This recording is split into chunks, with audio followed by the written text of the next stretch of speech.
আমি প্রথম বুদ্ধ নয়, আমার পরে একটা বুদ্ধ আসবে, তিনি হবেন মৈত্র। শিষ্যরা বলেছিল ওই বুদ্ধকে চিনবো কেমন করে? গৌতম বুদ্ধ বলেছিল the name whose first letter will be M and the last letter will be D। যে নামের প্রথম অক্ষর হবে M, শেষের অক্ষর হবে D। তিনি জীবনে কখনো কোনোদিন একটাও মিথ্যা কথা বলবেন না, যিনি জীবনে কখনো কোনোদিন আমানতের খেয়ানত করবেন না, যিনি জীবনে কখনো কোনোদিন এই মানব অথবা দানবের সঙ্গে দুর্ব্যবহার করবেন না, তিনি হবেন মানবতার বন্ধু। তাহার মতো এত সুন্দর মহামানব পৃথিবীর জমিনে আর কেউ হতে পারবে না। হিন্দুদের বেদে লেখা আছে আম সন্তান সরতি শতপতি মারলেহে সুন্দরম মঙ্গলম রসংসার অপতেশং ভবিষ্যতে মনং সেবে সদা নিব বাসুদেবং গরঙ্গীতি উন্নকান্ধানির স্পর্শ। তিনি হবেন জগৎগুরু, যার চেহারা দিয়ে সুগন্ধ বার হবে। আমরা যখন ঘামি আমাদের গান সুগন্ধ না দুর্গন্ধ? নবী মুস্তাফা যখন ঘামতে আম্মাজান আয়েশা শিশির মধ্যে ভরে ভরে রাখতেন। কারো বিয়ে হতো মনের গায়ে বরের গায়ে ছিটিয়ে দিতেন, গোটা মাজমাটা খুশবুতে খুশবুদার হয়ে যেত। বেদ বলে দিয়েছে শোনো, চতুর্ভি বিরাতি ভেদা হরিষ্যামি কালিক্ষয়া। তিনি হবেন জগৎগুরু, তার সহচর হবে 4 জনা, তার সহচর হবে 4 জনা। তিনি হবেন আম সন্তান সরতি সত্যপ্রিয় সত্যবাদী নামার মেহে সুন্দরম মঙ্গলম নরসংসার ইন্দ্রজনা উপস্রোত নামে নরসংসা ভবিষ্যতে। তার নাম হবে নরসংসা, বাংলায় করলে হবে প্রশংসিত। বাবার নাম হবে বিষ্ণু যশা, বাংলা করলে হবে আল্লাহর দাস আল্লাহর বান্দা, আরবি করলে হবে আব্দুল্লাহ। তার মায়ের নাম হবে সুমতি, তার বাংলা করলে হবে সুন্দরময়, আরবি করলে হবে আমিনা সত্যপ্রিয়া।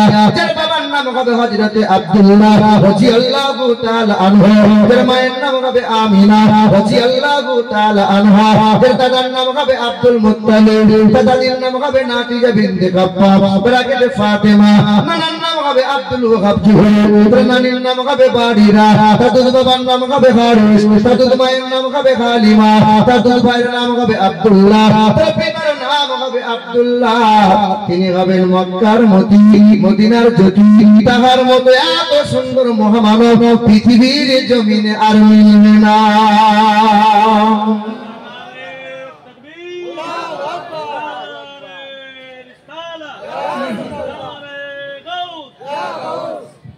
এ মুসলমান বাবারা ভাইরা আমার, আল্লাহ পাক পবিত্র কোরআনে জানিয়ে দেন ওয়া ইন্নাকা লাআলা খুলুকিন আযীম। কোরআন শরীফের পারা নম্বর 29, সূরার নাম সূরা কালাম, আয়াত নম্বর 4, পৃষ্ঠা নম্বর 3, লাইন নম্বর 14। আল্লাহ পাক জগতের মানুষকে জানিয়ে দিল সর্বদিক দিয়ে আলা ওয়াজিম করে বানাইলাম যারে, তোমাদেরকে সুন্দর করে বানাইছেন আল্লাহ। হে মুসলমান, সব থেকে সুন্দর করে বানাইছেন মানুষকে। কোটি কোটি মানুষের মধ্য থেকে আল্লাহ পাক বেছে বেছে একজনাকে নিলেন, হাবিবে কিবরিয়া জনাবে মুহাম্মদুর রাসূলুল্লাহ। সকল নবী পয়গম্বর হতে শ্বশ্র করলেন জারি, নবী মুহাম্মদুর রাসূলুল্লাহ। শ্বশ্র কিতাব দিলেন জারি, নবী মুহাম্মদুর রাসূলুল্লাহ। শ্বশ্র শরীয়ত দিলেন জারি, নবী মুহাম্মদুর রাসূলুল্লাহ। শ্বশ্র আইন বিধান দিলেন জারি, নবী মুহাম্মদুর রাসূলুল্লাহ। সর্বশ্রেষ্ঠ উম্মত করলেন তারে, হাবিবে কিবরিয়ার উম্মত যারা, সর্বশ্রেষ্ঠ উম্মত হলো তারা। আপনি দেখেন প্রতিটা নবী পয়গম্বরকে আল্লাহ মুজিজা দিয়েছিলেন, কাউকে 1টা 2টা 4টে 5টা, কিন্তু আমার আপনার নবীকে আমার আল্লাহ 3000-এর চাইতেও বেশি আমার আল্লাহ মুজিজা দান করেছে। প্রতিটা নবী পয়গম্বরের কাছে জিবরাইল ফেরেশতা 1 বার 2 বার 10 বার 5 বার এসেছে, কিন্তু আমার আপনার কাছে হাবিবে কিবরিয়া জনাবে মুহাম্মদুর রাসূলুল্লাহ, আমার আপনার নবী নবী মুহাম্মদ সাল্লাল্লাহু আলাইহি ওয়াসাল্লামের কাছে ওই জিবরাইল ফেরেশতা 24000 বার হাজির হয়েছে। জি হ্যাঁ মুসলমান, আমার নবীকে গাছে মাছে পাহাড় পর্বতে চন্দ্রে কাকরে সব চিনেছিল, শুধু আমি আপনি চিনতে পারি নাই। সুবহানাল্লাহ। শুধু আমি আপনি মা চিনতে পারি না। বোনদের দিকে যে ভাইরা দেওয়ালে বসে আছেন, দয়া করে আপনারা এদিকে চলে আসেন। এটা সরে আসেন, দেওয়াল ভেঙে যাবে। মা বোনেদের জন্য এই সাইডটা করা হয়েছে, দয়া করে আপনারা মা বোনেদের সাইডে থাকবেন না, দেওয়াল থেকে নেমে বাইরে আসেন, ডান পাশে আসেন। মুসলমান বাবারা, ভাইরা আমার, ও শোনাচ্ছেন বন্ধুরা আমার, সুধী মানুষেরা একটু ধ্যান দাও। আল্লাহ পাক রব্বুল আলামিন জানিয়ে দেন, পৃথিবীর কোন মানুষ যদি কল্যাণ ও কামিয়াবি লাভ করতে চায়, দুই ঘোষণার মধ্যে হবে এক ঘোষণা, মুহাম্মাদুর রাসূলুল্লাহ, আমার নবীকে যেন বাদ দিবি না, আমার নবীকে কখনো ছাড়বি না। বল ইন কানা আবাউকুম ওয়া আবনাউকুম ওয়া ইখওয়ানুকুম ওয়া আজওয়াজুকুম ওয়া আশীরাতুকুম ওয়া আমওয়ালুন ইকতারাফতুমুহা وتجارة تخشون كسادها ومساكن ترضونها أحب إليكم من الله ورسوله। কুরআন শরীফের পারা নম্বর 10 পৃষ্ঠা নম্বর 9 আয়াত নম্বর 24। আল্লাহ পাক জগতের মানুষকে জানিয়ে দেন, ওগো নবী আপনি বলে দেন, বাপ মাকে ভালোবাসো, ভাই বোনের সাথে সুসম্পর্ক রাখো, ব্যবসা করো, চাষ আবাদ করো, টাকা পয়সা রুজি রোজগার করো, চাকরি করো, ব্যাংক ব্যালেন্স করো, বাড়ি গাড়ি করো।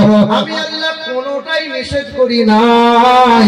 হালাল উপার্জন করো, বিবিকে মহব্বত করো, ছেলে মেয়েকে ভালোবাসা দাও।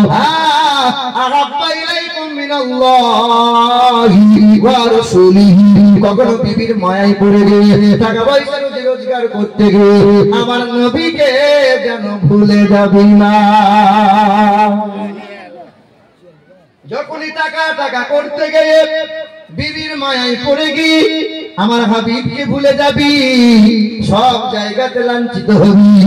আহা, পাড়ার বন্ধু অনেক থাকবে, কাছে কেউ আসবে না, আদরের বিবি থাকবে পাশে, গায়ে হাত বোলাবে না, ছেলে থাকবে মনের মতো, কেউ তোরে আব্বা বলে চাইবে না, আর খাঞ্চা ভরা খাবার থাকবে, খেতে মাল পাবে না। আমি বসে আছি, আমার চাষা হয়, চাষা তো আমাকে শখ করে দাওয়াত দিয়েছে, হুজুর আমার বাড়িতে খাবার খেতে হবে। দেখেননি আজকে যেমন মৌলভী সাহেবদের বেতন কম হতে পারে, আপনি দেখবেন মাদ্রাসা ইমাম সাহেব যারা আছে, মসজিদের ইমাম সাহেব যারা আছে, বেতন কম হতে পারে, কিন্তু মাশাআল্লাহ রাজার হালে খাবার পায় তারা। না না, আপনার জামাই ওই খাবার পায় না। কি বলছেন বলেন না কেন? রুজির মালিক কে?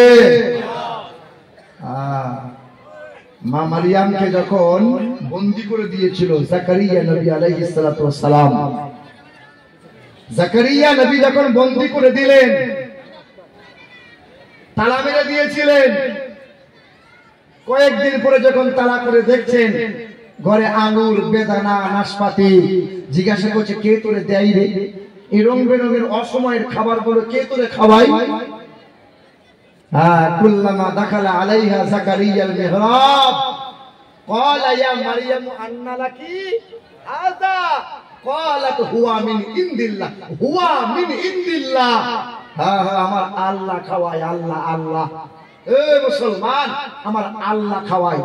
ইমামদের বেতন কম হতে পারে, কিন্তু আল্লাহ পাক কখনো রুজিতে আল্লাহ তাদের কম দেয় না। আচ্ছা দেখবেন